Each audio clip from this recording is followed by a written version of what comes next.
బద్వేలు నియోజకవర్గంలోని వివిధ ప్రాంతాల నుంచి వచ్చి బాడుగ ఇంట్లో ఉన్న వారికి ఇండ్ల స్థలాలు ఇవ్వాలని సిపిఎం నాయకులు డిమాండ్ చేశారు.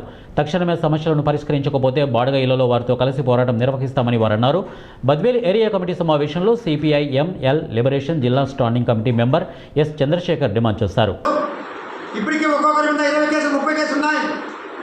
మేమేమి మానభంగాలు చేసి కేసులు పెట్టించుకోలే, లేదు కబ్జాలు చేసి కేసులు పెట్టించుకోలే, లేదు దమ్మి దోపిడీ చేసి మేము కేసులు పెట్టుకోలే.